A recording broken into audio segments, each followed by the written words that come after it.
ოვანავანქის მღვდელი მამა არამი ჯვრის წერის რიტუალს მარტო ატარებს. სხვა სასულიერო პირი დაკავებულია, ხოლო მედავითნეებმა და დიაკვნებმა მასთან ერთად ჯვრის წერის ცერემონიაში მონაწილეობაზე უარი თქვეს. არაგაწოტნის ეპარქიაში დილა დაკავებებითა და ჩხრეკით დაიწყო. 5 სასულიერო პირი და ეპარქიის წინამძღოლი, ყოვლად უსამღვდელო ესი მკრტიცი, მათი ბინების ჩხრეკის შემდეგ დააკავეს. მოგვიანებით ადვოკატმა არა ზოხრაბიანმა განაცხადა, რომ არაგაწოტნის ეპარქიის წინამძღოლს პატიმრობას უპირებდნენ. ზოხრაბიანის თქმით, წინამძღოლის მიმართ სისხლის სამართლებრივი დევნა დაიწყო შეკრებებთან კავშირისა და სავარაუდოდ არჩევნების შედეგებზე გავლენის მოხდენის გამო. პატიმრობის შესახებ ინფორმაციის გავრცელებამდე ეპისკოპოსის ადგილსამყოფელი უცნობი იყო. ადვოკატების თქმით, სახელმწიფო უწყების ეს ქმედება სავარაუდოდ სისხლის სამართლის კოდექსის იძულებითი გაუჩინარების შესახებ მუხლს შეესაბამება.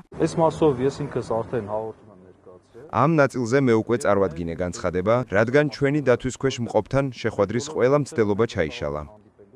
პრესაში ვრცელდებოდა ინფორმაცია, რომ დაკავებები განხორციელდა ოვანავანქის მღვდლის მამა არამის მიერ პროკურატურაში წარდგენილი განცხადების საფუძველზე. მანამდე საზოგადოებრივი ტელევიზიის ეთერში მღვდელმა განაცხადა, რომ 2021 წლის ოპოზიციის აქციებში მონაწილეობდა არასაკუთარი სურვილით, არამედ ზემდგომის, ფაქტობრივად ეპისკოპოს მკრტიჩ პაშიანის ბრძანებით. ის კი კათოლიკოს პატრიარქი დარეგინ მეორეს დისშვილია.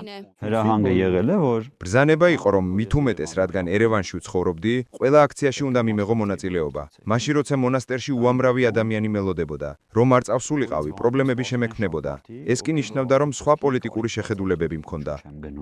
ուրեմն քաղաքական այլ հայացքներ ունեմ, եթե չեմ գնում. მამა არამნა უარყო გავრცელებული ხმები და თქვა, რომ სასულიერო პირების დაკავების შესახებ პირველად მათგან ესმის და ინტერვიუს გარდა არსად არანაირი განცხადება არ წარუდგენია. მოგვიანებით საგამოძიებო კომიტეტმა ოფიციალური განცხადება გაავრცელა.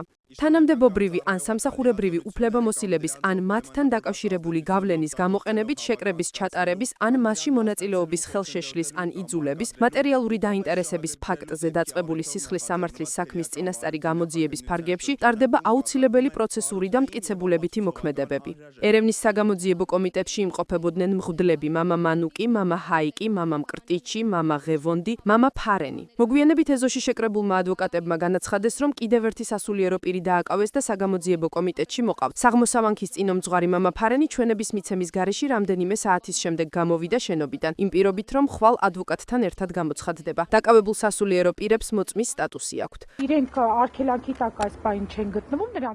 მათი თავისუფალი გადაადგილების უფლება შეზღუდული არ არის, მაგრამ როგორც ვხედავთ, ისინი ვერ ახერხებენ გარეთ გამოსვლას და თავისუფლად გადაადგილებას. უფლებადამცველებმა ასევე აღნიშნეს, რომ პოლიციელებმა არ მისცეს მათ შენობაში შესვლისა და დაცვის ქვეშ მყოფებთან კომუნიკაციის უფლება. პოლიციელების მეშვეობით შუამავლობით ვესაუბრებით. მათაც დაავალეს, რომ არავინ შეუშვან და ისინიც კარგად ასრულებენ თავიანთ საქმეს. მოგვიანებით ცნობილი გახდა, რომ გამომძიებლებმა არაგაწოტნის ეპარქიიდან დიდი რაოდენობის ნივთები, მათ შორის კომპიუტერები და დოკუმენტების საგაღალდეები გაიტანეს.